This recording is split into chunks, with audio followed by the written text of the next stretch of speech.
Right, so Keir Starmer once built his reputation as a principled human rights barrister, defending civil liberties and portraying himself as a man of integrity who would stand up for justice even when it was politically inconvenient. Yet today, as we all well know, he's sold out from all of that, hasn't he? Under his leadership, Britain has now become a country where pensioners get arrested for holding Palestinian flags, head teachers get dragged away under terrorism powers for displaying pages torn from Private Eye, and journalists are detained for reporting on Israel's war crimes in Gaza. This is not counter-terrorism, but we're all supposed to believe it is.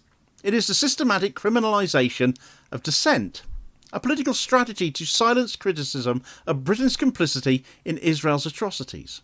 Starmer's Labour government is at the centre of this assault on democratic freedoms, and the real terrorism is actually being perpetrated by those our Zionist Prime Minister seeks to protect.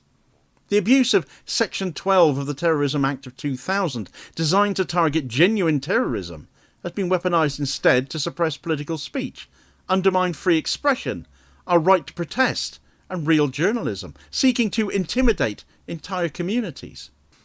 As much as we report on Israeli atrocities and protest their actions, we need to equally be protesting against the Terrorism Act itself now, surely, because rather than being there to protect, it is being weaponised against us instead, isn't it?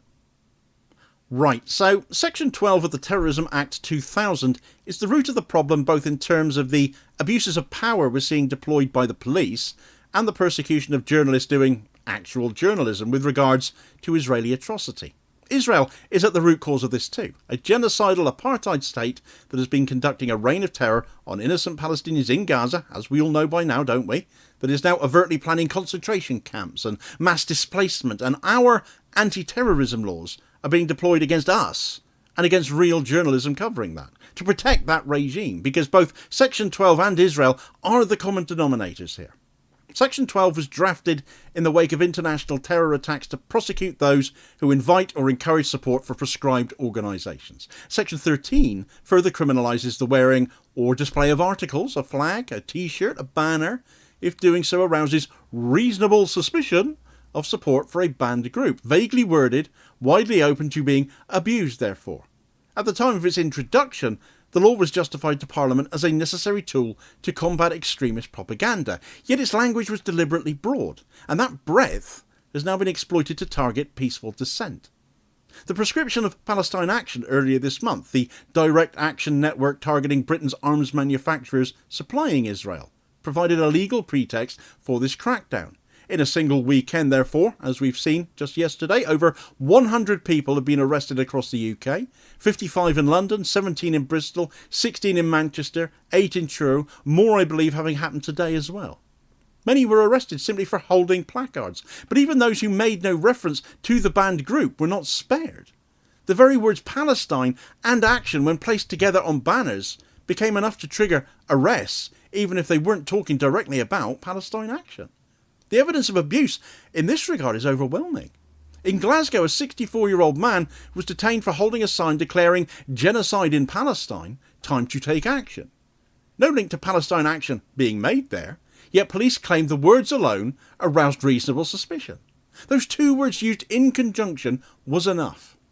In Canterbury, armed officers threatened a woman holding nothing more than a Palestinian flag and a Free Gaza placard, warning her that she could be prosecuted under Section 12 just for that. In West Yorkshire, a retired head teacher was arrested for holding up a Private Eye article explaining what Palestine Action is, but the magazine itself has not faced prosecution though. Journalism itself branded as terror propaganda nonetheless in that instance. A High Court judge has already ruled that such applications of the law are unlawful, yet police seemingly remain defiant. In an investigation published by Squawk Box, officers admitted they would continue to treat anti-genocide flags and solidarity slogans as evidence of terrorist support.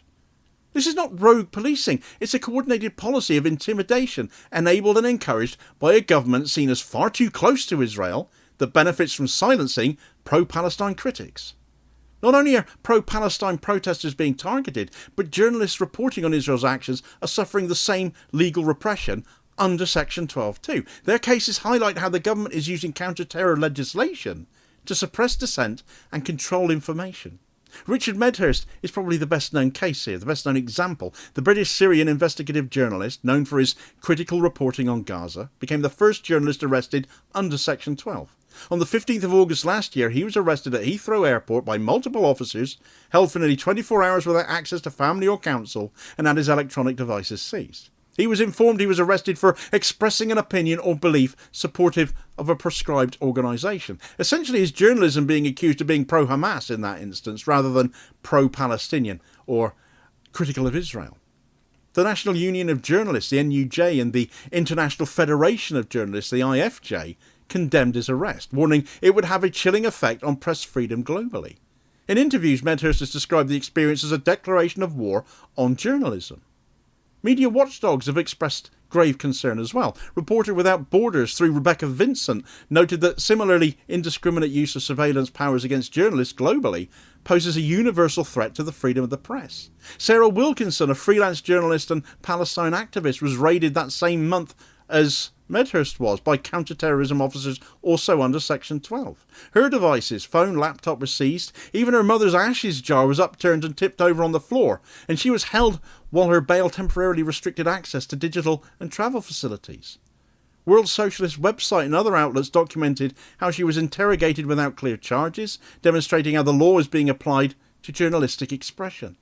Asa Winstanley, associate editor of the Electronic Intifada, saw his home raided by 10 counter-terrorism officers under both Sections 1 and 2 of the Terrorism Act 2006 and, again, Section 12 of the 2000 Act. Authorities seized multiple electronic devices. Notably, they did not arrest him, though.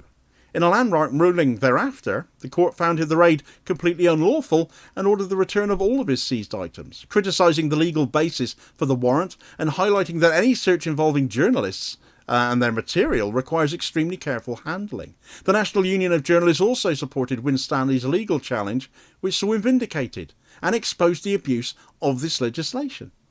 These journalists' experiences mirror those of thousands of protesters now, though, stripped of their freedom, vilified without evidence, subjected to legal coercion. They underscore a disturbing pattern here, though. Section 12 is not being used to prevent violence, it's being used to silence anyone who dares to document or oppose state actions, whether carried out in support of Palestine or against the atrocities being committed by Israel. The crackdown on Palestine solidarity is not happening by accident here. It serves a clear political and economic interest. The proscription of Palestine action silences a movement that has repeatedly exposed Britain's complicity in Israeli war crimes. By targeting arms manufacturers like Elbit Systems, Palestine Action disrupted a lucrative trade network crucial to Britain's strategic and diplomatic relationship with Israel. For a government unwilling to jeopardise arms sales, criminalising this movement was an expedient solution. But it's fooled nobody. It's enraged people instead. It's an abuse. It has stifled legitimate protest. Criminal damage was caused by this group, certainly, but it wasn't terrorism. Yet defining it as such silences us all on pain of arrest, and as we've seen, plenty of people are quite prepared to face arrest for standing up for what is right here, even within the law. A retired magistrate being one of the people arrested in Truro this weekend, as it happens. There's also the matter of political donors and lobbying networks. Starmer has cultivated close relationships with pro-Israel lobby groups and wealthy backers. He needs their money, doesn't he? Because he didn't want ours. He told us as much. Didn't want to serve our interests, therefore. So he serves theirs instead. His refusal to call Israeli actions in Gaza genocide, despite overwhelming evidence, reflects this alignment. By aggressively targeting solidarity activists, he signals his loyalty to these influential circles, consolidating his position as a responsible Western leader in the eyes of allies such as Washington. Domestically, the crackdown reinforces Starmer's image as a tough, security-conscious leader, determined to distance himself from the anti-establishment reputation of Jeremy Corbyn's Labour before him. So Starmer has embraced the optics of authority. The mass arrests under anti-terror laws are designed to reassure the political establishment and right-leaning voters that he will enforce order, even at the cost of basic freedoms, though. Starmer's approach exposes something deeper than political expediency. It reveals the true nature of his much-vaunted human rights record. For years, Starmer traded on his background as a human rights lawyer. At Doughty Street Chambers, he defended protesters and political dissidents, exposing his current actions as not only authoritarian, but disgustingly hypocritical too. His tenure as Director of Public Prosecutions also foreshadowed the opportunism to come. While maintaining the appearance of impartiality, he repeatedly sided with establishment priorities when pressured. The current crackdown lays bare his hypocrisy. Starmer has not merely shifted his views, if he ever truly believed in them to begin with, which I personally doubt, he has totally abandoned them.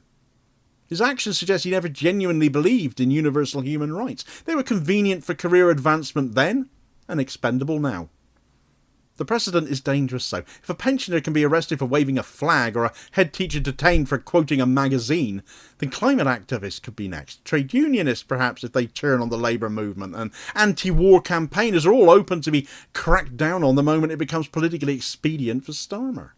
The Home Office's refusal to clarify that generic pro-Palestine speech is lawful is deliberate, granting police the discretion to act arbitrarily. In practice, Section 12 has become a tool for political policing, not counter-terrorism. The psychological impact should not be underestimated by this either. Communities, particularly Muslim and Arab ones, now live under heightened surveillance and fear. Journalists, activists and ordinary supporters of Palestine are second-guessing whether public expression is worth the risk. Certainly for many it still very much is. Britain is sliding into an environment, though, where self-censorship is becoming the norm, and dissent is stifled before it even reaches the streets. Britain's repression of Palestine solidarity mirrors broader Western trends, yet its application of anti-terror legislation against journalists and peaceful protesters marks a particularly authoritarian development. In Germany, entire pro-Palestinian demonstrations have been banned. In France, police violently dispersed rallies under emergency powers. But Britain's weaponisation of the Terrorism Act is uniquely dangerous because it turns legislation meant for genuine terrorism inwards and against its own citizens, eroding trust in the democratic institutions that are meant to protect us. This crackdown is part of a longer British tradition, though. This isn't the beginning of it, it's the continuation of it. The criminalisation of Irish Republican activism in the 1970s, the harassment of anti-apartheid campaigners in the 1980s, the mass arrests of Iraq war protesters under Blair all reveal a state willing to sacrifice civil liberties when politically convenient. Starmer has inherited and expanded this authoritarian lineage, making clear that his Labour government is more aligned with New Labour's repressive tendencies than with any progressive legacy. Defeating this authoritarian turn requires a multifaceted response, therefore. Legal action, for one, is going to be essential, of course. The ongoing High Court challenge to the Palestine Action prescription must be supported. Not the same as supporting the group itself, I will make clear, which could land you in a jail cell right now, but the principle upon which that prescription occurred. Further judicial reviews are needed to challenge individual arrests and establish that peaceful protest cannot be criminalised under Section 12. Civil liberties groups such as Liberty, alongside legal chambers with a history of challenging state overreach, must take on these cases. It's their job. It's what they stand for, is it not? Political pressure must intensify too. Starmer's hypocrisy needs to be exposed relentlessly, both in Parliament and in the media. Left-wing MPs, trade unions, grassroots labour groups must all forcefully challenge this oppressive leadership. Demand that the government rein in police abuses. Grassroots mobilisation is equally important. Campaigns must frame this as not only a Palestine issue, but a defence of fundamental democratic rights now. Cross-movement alliances bringing together pro-Palestine activists with climate campaigners, with trade unionists. They can build a broader base of resistance to the law being abused here. History offers lessons that we can draw from. The anti-apartheid movement and the mass mobilisation against the Iraq war show that sustained public pressure, even if not immediately successful, can shift public opinion and delegitimise authoritarian government policies. And of course, legislative reform is crucial. Section 12 and 13 are too easily abused. They must either be repealed or drastically rewritten to prevent their use against peaceful protesters and journalists, and only against actual terrorism, which is what they're supposed to be there for, isn't it? Without such reforms, Britain will remain vulnerable to future governments eager to silence dissent. What is happening in Britain today is not just about Palestine. It's a litmus test for whether we will allow a government to criminalise dissent under the guise of counter-terrorism. Keir Starmer, once a human rights lawyer, is now the architect of Britain's most significant clampdown on civil liberties in a generation. The Terrorism Act is being used not to protect the public from terror, but to terrorise the public into silence. If we do not resist now, at some point there will be nothing left to defend. Today it is Palestine solidarity activists. Tomorrow it'll be someone else who dares to speak truth to power. The struggle for Palestine is inseparable from the struggle for our own freedom here, and the defence of one is the defence of the other. It isn't just in regards to protesters that Starmer is seemingly protecting Israel, though. It is seemingly doing so with regards to permitting charities to send millions of pounds in UK donations to the illegal settlements of the West Bank. And in at least one evidenced example, it is directly linked to promoting the expansion of one such settler base. Get all the details of that story in this video recommendation here as your suggested next watch. Please do also hit like, share and subscribe if you haven't done so already, so as to ensure you don't miss out on all new daily content, as well as spreading the word and helping support the channel at the same time, which is very much appreciated. Holding power to account for ordinary working class people. And I'll hopefully catch you on the next vid. Cheers folks.